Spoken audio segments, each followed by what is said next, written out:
wabarakatuh. Perkenalkan, saya Trihandayani dengan NIM B100240452. Pada presentasi ini saya akan membahas manajemen kas sebagai bagian dari tugas UAS mata kuliah dasar-dasar manajemen keuangan. Soal manajemen kas, pertanyaan dalam tugas ini ada 4. Yang pertama, hitung rasio likuiditas current ratio, quick ratio perusahaan selama 3 tahun terakhir. Yang kedua, analisis komponen arus kas dari aktivitas koperasi, apakah koperasi perusahaan menghasilkan kas yang sehat. Yang ketiga, identifikasi kebijakan investasi dan pendanaan perusahaan dari arus kas investasi dan pendanaan. Apakah perusahaan agresif berinvestasi atau justru melunasi utang.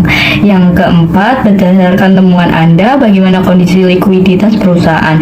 Apakah ada tanda-tanda masalah kas? Berikan saran sederhana untuk perbaikan manajemen kas. Lalu saya akan menjawab secara berurutan berdasarkan data perusahaan. Pertama, hitung rasio likuiditas, current ratio, quick ratio perusahaan selama 3 tahun terakhir. Current ratio dihitung dengan membagi aset lancar dengan kewajiban lancar, sedangkan quick ratio dihitung dari aset lancar dikurangi persediaan, kemudian dibagi kewajiban lancar. Semakin tinggi rasio, semakin aman kondisi kas perusahaan. Angka-angka berikut berasal dari laporan keuangan yang disajikan dalam juta rupiah dan telah dikonversi ke dalam satuan miliar rupiah. Pada tahun 2022, aset lancar perusahaan sebesar 34,18, persediaan 0,71 dan kewajiban lancar 12,16. Pada tahun 2023, aset lancar turun menjadi 33,62, persediaan relatif stabil sebesar 0,71 dan kewajiban lancar meningkat menjadi 12,82.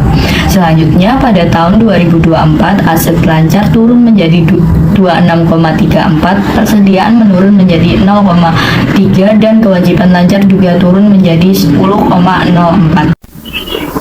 Berikut hasil perhitungan current ratio perusahaan selama 3 tahun terakhir. Tahun 2022, current ratio 34,18 dibagi 12,16 hasilnya 2,81. Tahun 2023, current ratio 33,62 dibagi 12,82 hasilnya 2,62. Tahun 2024, current ratio 26,34 dibagi 10,04 hasilnya 2,62. Kesimpulannya, karena seluruh current ratio lebih dari 2, perusahaan mampu melunasi kewajiban jangka pendek dengan baik, sama dengan likuiditas aman. Berikut hasil perhitungan quick ratio perusahaan selama 3 tahun terakhir. Tahun 2022, quick ratio 34,18 dikurangi 0,71 dibagi 12,16 hasilnya 2,80. Tahun 2023, quick ratio 33,62 dikurangi 0,71 dibagi 12,82 hasilnya 2,62. Tahun 2024, quick ratio 26,34 dikurangi 0,03 dibagi 10,04 hasilnya 2,62. Kesimpulannya, karena rasio lebih dari 2 menunjukkan perusahaan memiliki aset sangat likuid, bahkan tanpa mengandalkan persediaan kas aman untuk bayar utang jangka pendek. Selanjutnya, yang kedua, analisis komponen arus kas dari aktivitas operasi. Apakah operasi perusahaan menghasilkan kas yang sehat?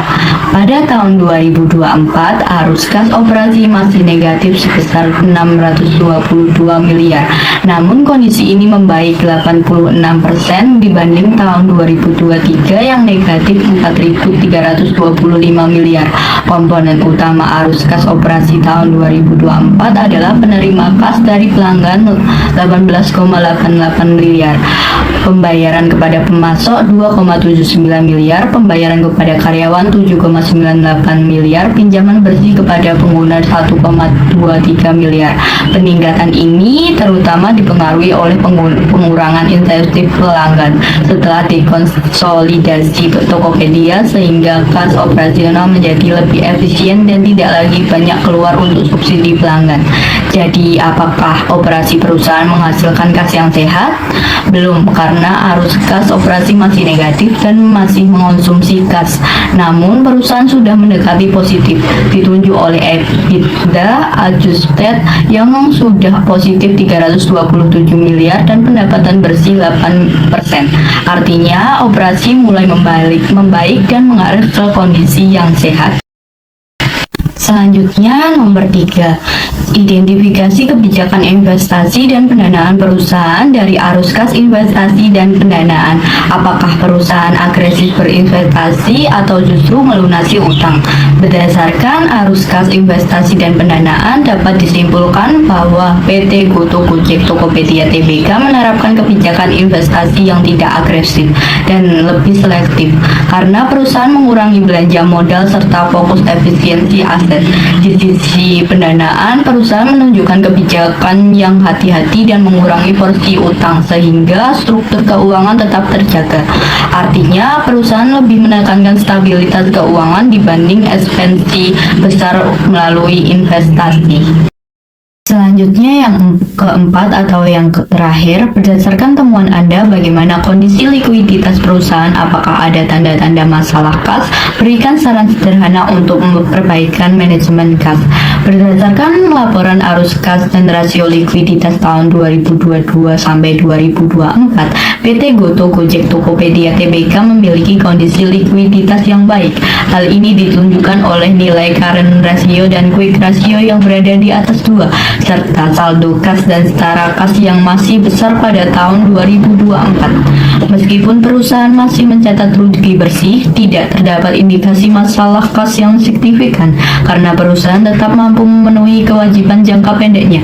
Oleh karena itu, risiko kesulitan likuiditas perusahaan tergolong rendah. Untuk itu, saran perbaikan manajemen kas yang pertama, mempertahankan likuiditas yang kuat dengan terus meningkatkan efisiensi operasional agar arus kas dari aktivitas operasi dapat berkelanjutan. Yang kedua, mengendalikan investasi agar selaras dengan kemampuan kas perusahaan sehingga tidak menekan likuiditas jangka pendek. Yang ketiga, mengoptimalkan pengolahan piutang dan persediaan agar perputaran kas menjadi lebih cepat dan stabil. Demikian presentasi dari saya. Terima kasih atas perhatian Bapak atau Ibu dan teman-teman semua. Wassalamualaikum warahmatullahi wabarakatuh.